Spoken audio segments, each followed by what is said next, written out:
Oke, assalamualaikum warahmatullahi wabarakatuh. Waalaikumsalam. Sampurasun, selamat Yes. selamat malam Sobat Damai. Selamat malam Kang Mahesa, Kang Daus. Terima kasih udah hadir di podcast Halakoh Damai ke 134 ya. Yes. Nanti 134 dengan tema malam ini tentang Tuhan, Tuan, Hutan. Merajut kebersamaan alam dengan manusia.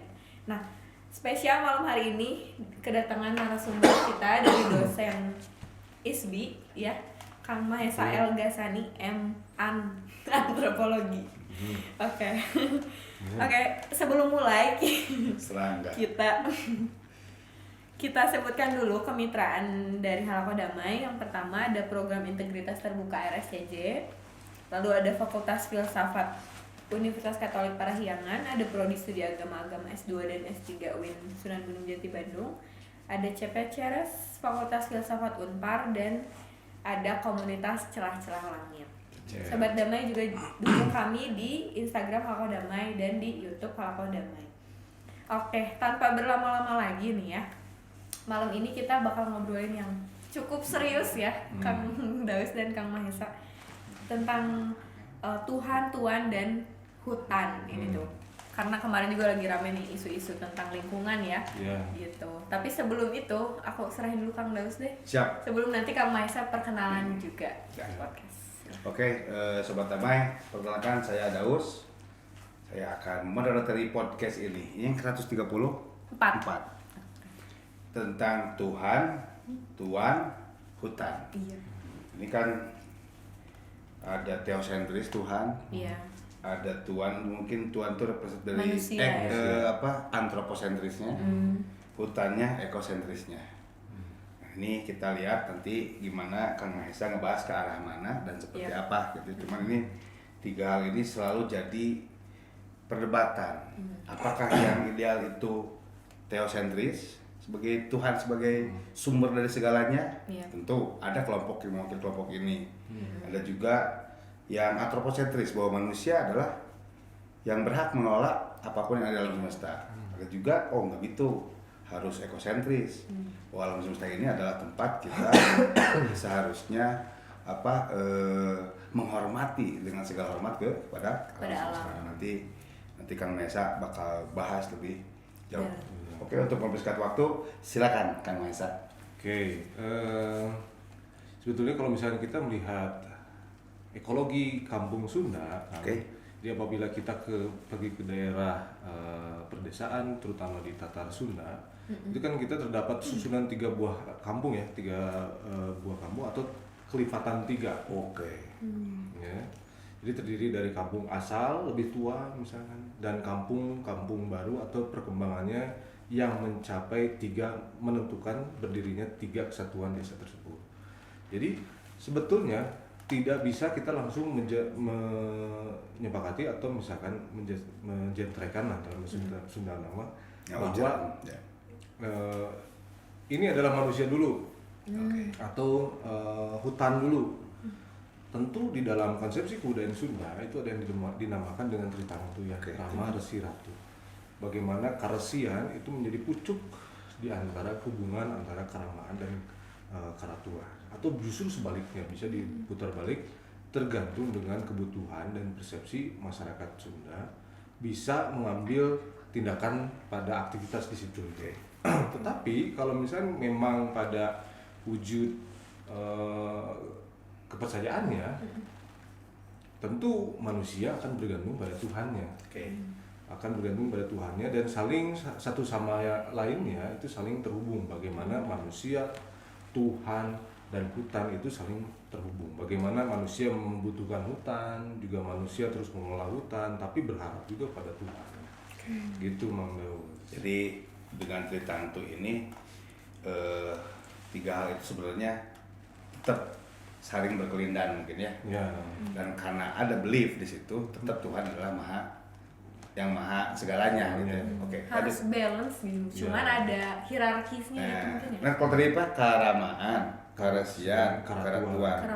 Yang representatif teosentris itu berarti karesian ya mungkin ya. Itu yang ngomongin Tuhan atau ngomongin kebijaksanaan yang sifatnya transendental mungkin tadi Karesya.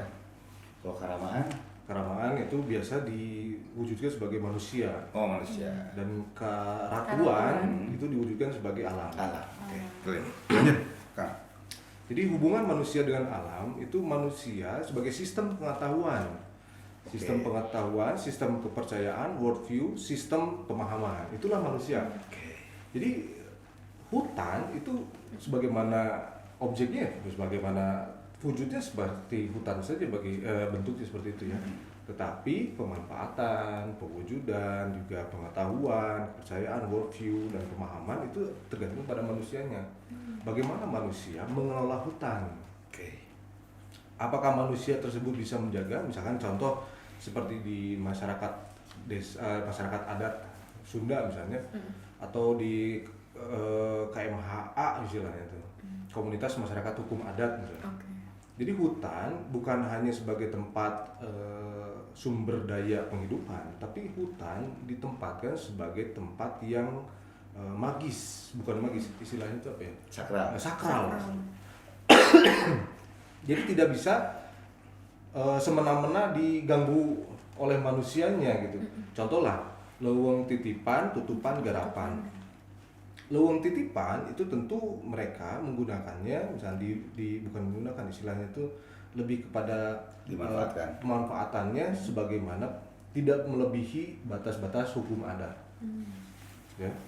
Yang kedua, leuweung tutupan. Nah, leuweung tutupan atau hutan yang tutup, istilahnya penutup, adalah hutan yang tidak boleh sama sekali diganggu gugat. Tidak boleh misalnya masyarakat menggarap pertanian di situ atau berkunjung di situ, boleh mungkin untuk bagian barisan kolot misalnya, yang memang terpilih oleh dilindungi gitu. Yang terpilih oleh ketua adatnya untuk datang ke sana atau melakukan ritual-ritual yang sifatnya sangat tertutup. Yang ketiga adalah leuweung garapan. Leuweung garapan yaitu adalah hutan yang dapat digarap oleh masyarakatnya. Jadi tidak bisa semena-mena masyarakat di kampung adat itu sesuai dengan keinginannya. Ini mah mungkin tidak digarap, langsung aja garap, tidak bisa begitu. Ada regulasi dan sistem yang jelas sesuai hukum adat tadi. Nah, yang kedua, sumber daya alam atau yang disebut dengan biodiversitas atau varietas jenis ekosistemnya. Seperti hutan-hutan di mana hutan tersebut adalah hutan-hutan tua dan memiliki nilai yang cukup tinggi bagi masyarakat tersebut. Jadi tidak bisa masyarakat di sana asal menggarap. Tentu harus ada tata keramanya. Datang ke hutan itu dengan tujuan dan maksud tertentu. Yang ketiga adalah nilai atau manfaat sumber daya alam, yaitu sistem pemilikan atau sistem penguasaan dan kesakralan. Contoh lah misalkan bukan masyarakat adat ya, misalkan masyarakat desa di masyarakat desa di wilayah Jawa Barat misalnya, dia sudah bisa memiliki wilayah tertentu yang dekat dengan hutan sesuai dengan peraturan dan undang-undang Badan Pertanahan misalnya. Itu berbeda hukumnya. Kenapa? Karena di ruang lingkupnya sudah pada undang-undang negara. Kurang lebih begitu, Mas Daud. Jadi tadi teh ada leuweung titipan, tutupan, garapan. Titipan yang paling sakral tadi ya. Tutupan itu setelah digarap. Garapan sedang digarap. Oke, siap. Dan itu menjadi pakem ya, pakem di kampung adat itu ini kalau misalnya si leuweung titipan ini dilanggar oleh masyarakatnya itu akan ada konsekuensi secara hukum adat gitu. Kemudian juga ada konsekuensi kerusakan lingkungan juga mungkin ya. Itu yang menjadi masyarakat adat itu sangat sangat tertib dalam menggarap atau memperlakukan lingkungan. Aku nanya juga, berarti kan tadi kan leuweung titipan. Nah, gimana kepemilikan si leuweung titipan sama masyarakat adat atau tadi kan kaitannya juga ada regulasi, apakah pemerintah, nah gimana mereka ngejaga itu gitu supaya. Ini bicara soal kampung adat atau masyarakat secara umum? bahas hutan. Bahas hutan. Bahas hutan secara masyarakat kampung adat atau masyarakat atau secara hukum negara? Secara umum aja. Nah, secara umum tentu kan namanya manusia itu membutuhkan ekosistem. Jadi ketika ekosistem atau ekologi tersebut hancur misalnya, maka dampaknya akan pada manusia. Contoh lah di dalam Sunda yang disebut dengan matak ya, matak kabadi istilahnya. Itu adalah hal-hal yang terhubung atau misalkan berdampak pada manusia secara langsung maupun tidak secara langsung. Contoh pembabatan hutan atau alih fungsi lahan dan sebagainya yang menyebabkan wilayah dataran rendah terdampak banjir. Itu kan adalah dampak dari reboisasi hutan. Nah, tetapi kalau misalnya di dalam hukum adat itu ada yang disebut dengan matak kabadi atau matak istilahnya. Matak non berarti matak kabadi. Itu adalah sebuah kepercayaan bagi masyarakat hukum adat, bagaimana masyarakat hukum adat itu mendapatkan sebuah hukuman secara langsung ataupun konsekuensinya karma gitu ya? Ya semacam karma, tak dari hutan atau dari Tuhannya gitu. Kalau secara hukum sosial di adatnya juga diberlakukan bagaimana masyarakat di sana itu menjaga tiba-tiba ini kan milik kolektif ya. Walaupun tidak berdampak secara langsung pada si kelompok hukum adat tersebut, tetapi jikalau hutan tersebut dibabat, tiba-tiba banjir, ekologi berubah, juga pendapatan berkurang, alam berubah dan segala macam. Contoh lah suhu udara berubah. Banjir, kebutuhan pangan mengurang, terjadinya hama dan segala macam ya. Itu dari hukum, mungkin ada yang mengatakan itu dari hukum alam. Tetapi kalau misalnya kita dikerucutkan lebih dalam ya, sebetulnya itu adalah dampak dari manusia itu sendiri. Pengelolaan dari manusianya. Kang Mahesa, nah di masyarakat adat nih itu 3 unsur tadi pasti hadir ya. Ada representatif keharamaan, ratu, jeung resi itu di masyarakat itu pasti ada. Betul. Jadi anggaplah unsur pimpinan gitu ya di masyarakat atau gimana secara hierarkis?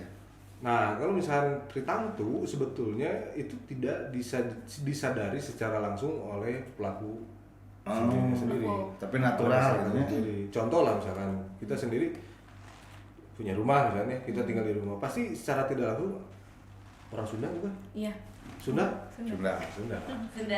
Oh ya, bagus. Jadi kan secara tidak langsung Anda tidak akan menyadari bahwa oh ternyata nah gening imah teh di depan ruang tamu, tengah ruang keluarga, belakang dapur. Itu kan konsepsi tiga. Oke. Terus dengan adanya bahan-bahan atau bahan-bahan makanan, misalnya bahan-bahan pengolahan, contohnya boboko muncul kan, segitiga gitu. Secara fisik mungkin ada lingkarannya ke atas, juga lengkuannya dan ada kakinya di bawah gitu. Itu juga konsepsi tiga. Ya ini sandang, papan, pangan. Kalau sekarang mah sandang, papan, posting. Itu. Terus sandang, papan, casan. Itu. Ini si konsepsi tiga ini tuh memang secara diyakini oleh masyarakat itu adalah ajaran atau norm yang sifatnya ilahiyah, ya ajaran secara transenden atau memang dikonstruk oleh sosial masyarakat adat. Sebetulnya hubungan antara manusia dengan alam itu bagi manusia itu sendiri, mungkin masyarakat desa itu tidak mendalami secara spesifik, tetapi bagi para peneliti mungkin atau akademisi itu menemukan konsepsi itu. Contohnya yang dikatakan oleh Pak Yakob Sumarjo tentang bahkan Pak Yakob sendiri yang menuliskan tentang Tritamtu tadi, pola 3 itu yang menemukan itu. Hubungan manusia dengan alam, terus yang keduanya adalah pemahaman manusia dengan alam, juga manusia dengan Tuhan dan alamnya. Jadi penemuan-penemuan tersebut justru tidak disadari secara langsung oleh masyarakatnya, terutama masyarakat desa atau masyarakat adat. Tetapi hal tersebut akan terpampang atau terbaca oleh para peneliti, Om Daus. Ya kalau memang seperti itu akhirnya ini akan mungkin terlalu banyak kebetulan yang sifatnya pola 3 seperti ini. Ada sesuatu yang mendasari, ada sesuatu yang mempasapahi mungkinnya, sehingga bisa jadi ini sebuah ajaran dulunya gitu kan. Dan mungkin juga karena di beberapa agama juga termasuk di Islam juga pola 3 ini cukup banyak juga nih. Ya. Oh, misalnya syariat, mulkiyah, rububiyah, ilahiyah. Di Islam apalagi sok taholi, tahali, tajali. Banyak lah yang sifatnya 3 itu bahkan zikir kan 30 iya kan, zikir subhanallah 33, takbir 33. Kalau ngomongin mungkin dari sudut pandang peneliti, kalau ini bukan ajaran kok terlalu banyak banget kebetulannya, mungkin kayak gitu mungkinnya awalnya mah mengalir ke masa. Tetapi setelah diteliti lebih dalam, pemahaman manusia tentang alam, jadi manusia tentang alam itu dapat dibagi menjadi 3 dimensi, Om Daus, yaitu alam sebagai wujud benda atau yang disebut dengan thing, alam sebagai ruang atau yang disebut dengan space. Nah, yang ketiga adalah alam sebagai hal esensial atau esensi. Esensi hakikat artinya. Things, channeling, Ting, non itu kalau itu jadi pohon. Ting, space, esensi. Ting, space, esensi. Ting, space, esensi. Oke, lanjut. Oke, ya. Tilu. 3. Nah, yang ketiga, yang selanjutnya alam sebagai wujud benda. Naon wae teh? Yaitu bagi penggambaran atau pengkategorian dan penyimpulan tentang alam sekitarnya. Jadi kumaha sih orang ningali alam teh nyaeta alam mah hejo we gitu ya. Hanya benda gitu ya. Dia sebagai wujud benda. View-nya pemandangan, banyak apa? Ya. Itu sebagai things. Space adalah ruang. Oke, itu contohnya gimana? Nah, ketika kita masuk ke dalam alam tersebut, oh ternyata alam ini bisa dikonsepsikan sebagai tempat pengolahan atau ruang pengolahan. Yang ketiga adalah esensi. Esensinya alam itu apa? Oh, ternyata dari alam itu bisa menghasilkan tumbuhan, obat, makanan dan segala macam esensi. Ini berarti alam perspektif dari manusianya gitu. 3 hal ini gitu. Tetapi hubungannya dengan Tuhan adalah bagaimana Tuhan itu mengizinkan alamnya untuk dikelola. Jadi keterhubungan itu erat ya Mi, antara manusia, Tuhan dan alam. Ya, lama bahasa teh nih. Hablum minas, hablum minal alamin, hablum minallah gitu. Maksudnya maksudnya. Terus gini, Pak siapa? Pak Iman, Pak Iman. Kang Mahesa. Di masyarakat adat itu kan mereka mah sudah turun-temurun aja melaksanakan aktivitas itu. Nah, mulai misalnya ada yang melanggar dari aktivitas yang sudah diaturkan di hukum adat ini, biasanya hukumannya tuh apa gitu. Nah, keluarlah dari kampung adat gitu. Atau dikutuk menjadi batu misalnya atau gimana gitu. Oh iya, di Baduy. Sama pernah dengar juga waktu itu sama tentang bahas hutan adat gitu kan. Nah, di masyarakat di sana tuh katanya ada kepemilikan gitu ya dari satu rumahnya tuh punya kepemilikan atas tanah adat yang dia punya gitu. Nah, sampai suatu waktu kan terjadi modernisasi gitu kan di hutannya itu. Nah, dia tuh menjual tanahnya kepada pemerintah gitu. Nah, itu apakah terjadi hal yang sama gitu? Itu si yang punya tanah ngejual ke pemerintah, atau pemerintah yang beli tanah itu? Itu pertanyaannya. Karena adanya modernisasi. Nah, itu kehendak pemerintah mau mengambil alih tanah itu, menguasai tanah itu, atau sebaliknya. Nah, itu yang jadi perdebatan para aktivis hari ini.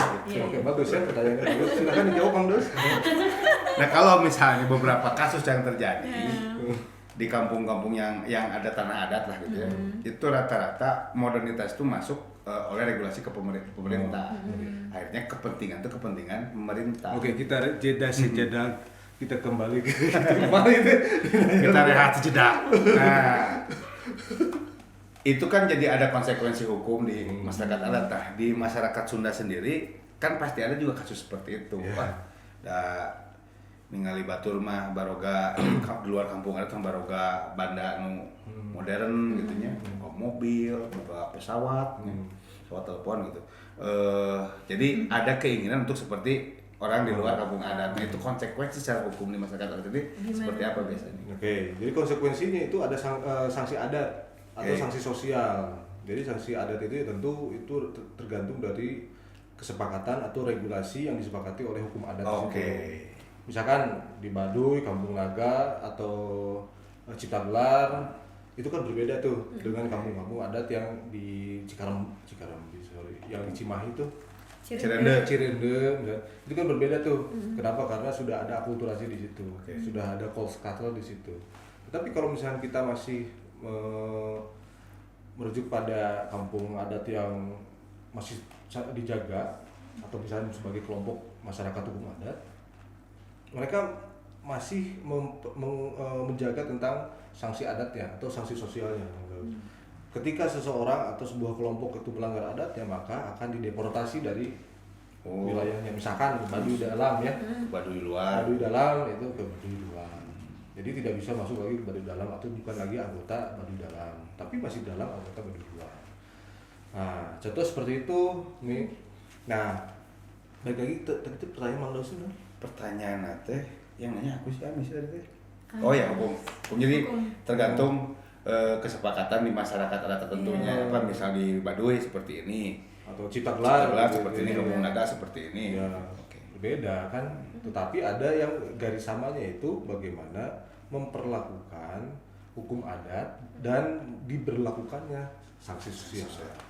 Ya kan suka istilah kira masa pemawi. Nah, itu kan jadi sesuatu yang jadi pantangan gitu untuk dilakukan. Nah, kan pemawi itu pasti kalau dilakukan ada konsekuensi sosial selain ngapal dosa ke Tuhan dan lain sebagainya gitu.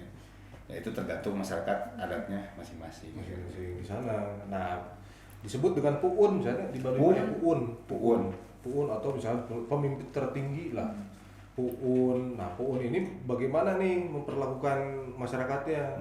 Nah, setelah puun ada baris kolot, setelah baris kolot ada jaro. Nah, jaro itu kan setiap komunitasnya tuh ada ya, misalkan di Ciboleger ada jaronya, di Gazebo ada jaronya. Nah, tapi puun itu adalah pemimpin tertinggi, pucuk tertinggi dari para pemimpin yang lain. Nah, nanti konsekuensinya gimana nih dari si puun? Kesimpulannya bagaimana nih dari si puun? Oh, kata si puun teh ini mah kudu dikeluarkan misalnya dari masyarakat Baduy misalnya atau Baduy dalam, udah keluar. Berarti si puun tuh pucuk pimpinan representatif keratuan berarti.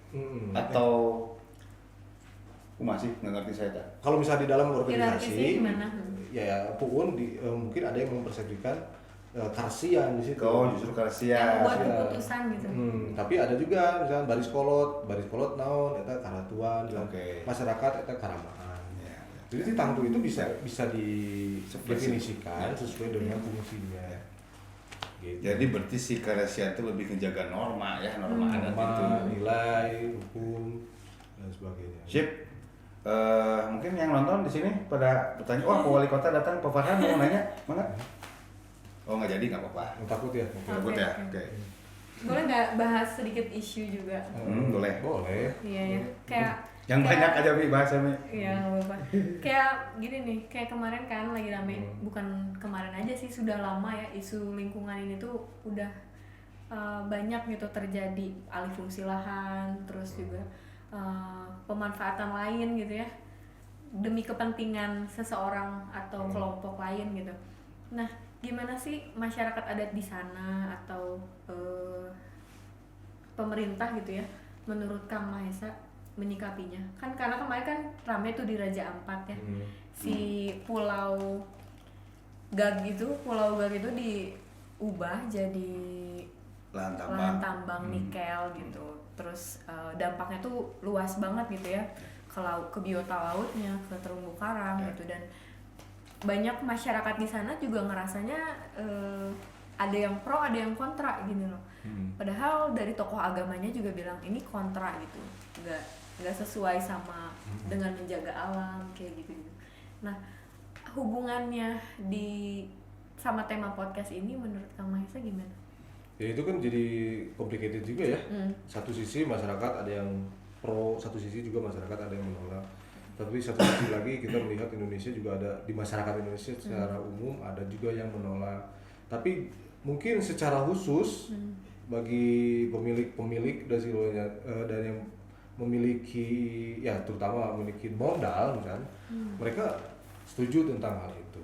Nah, melihat alam sebagai hal yang esensial, itu masuk ya, masuk pada konteks itu. Kenapa? Karena alam yang contoh yang tadi dibicarakan oleh Ami, ketika sebuah wilayah atau sebuah keindahan atau misalkan kita Raja Ampat itu kan sudah masuk pada keindahan wisata wisata internasional kan. Sudah diakui UNESCO bahkan. Nah, ketika keindahan itu bisa dinikmati secara umum oleh masyarakat ya, bahkan itu adalah keindahan yang sangat dijaga, tetapi tiba-tiba ada investor masuk, maka itu bisa tidak hanya merusak tatanan ekologi, bahkan merusak tatanan negara pula. Bagaimana kekuasaan berpihak pada kepentingan atau hal yang esensi, sehingga tidak lagi difungsikan sebagai sebuah sistem ekologis, tetapi menjadi kepentingan ekonomi dan politis. Jadi kepentingannya hanya kepentingan tadi manusia, cara pandang alam manusia kepada alam sebagai space aja. Hanya sebagai space aja, tidak mencakup sebagai hal yang esensial. Padahal di Raja Ampat itu memiliki makna lain, memiliki esensi lain, tidak hanya sebagai bentuk sumber tambang tidak, tetapi menjaga juga varietas, ekosistem, ekologi, value ekonomi, bahkan ketika dibuka atau misalnya dikelola dengan tepat menjadi sarana wisata. Gitu. Nah, akhirnya kan ketika dibuka itu dan dijadikan tambang misalkan kelak, yang rusak mungkin bisa pulau-pulau lainnya. Tidak hanya di Raja Ampat, tetapi pulau-pulau lainnya di Indonesia, bahkan tidak ada lagi keberpihakan pada masyarakat kecil. Ya, itu. Gawat ya. Gawat. Kan kalau ini kerusakannya secara personal oleh manusia kan paling sepacul-paculan aja gitu. Oleh industri. Wah, keuntungannya buat siapa? Personal, industri. Hmm. Sedangkan masyarakat Indonesia iya, bagaimana? Tidak mendapat kebutuhan apapun. Iya, gitu. Oke. Kok jodoh ya. Cie. Kalau gitu jangan nyari. Oke.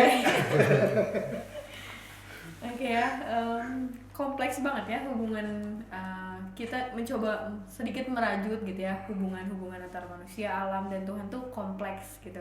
Terutama udah ada kepentingan lain gitu ya, yang sifatnya tadi esensial, terus tidak mengindahkan esensial. Dan nggak mempertimbangkan ekosistem atau manusia lain ya, itu jadi hal yang buruk juga gitu. Oke nih, karena kita udah setengah jam nih Kang Mahesa, nggak kerasa ya? Nggak, masih ada waktu, baru 30 menit kok. Oh, setengah jam 30 menit ya. Habis berarti. Udah habis nih kita waktunya. Mungkin ada tambahan lain buat dari Kang Mahesa buat closing. Ya pada dasarnya. Nah, itulah closing dari Kang Mahesa. Terima kasih buat teman. Sampai jumpa. Oke, belum. Kan pada dasarnya closing adalah pada dasarnya. Bukan closing atuh ya, yang bikin kita mempertanyakan juga boleh. Ya, nggak usah closing statement penutup aja. Betul. Close up. Ya. Mana Kang? Ya ada mundur sama di dia. Ada. Ya, closing statement dari saya, semoga manusia dimanapun berada bisa menyadari bahwa keterhubungan manusia, Tuhan dan alam itu sangatlah erat.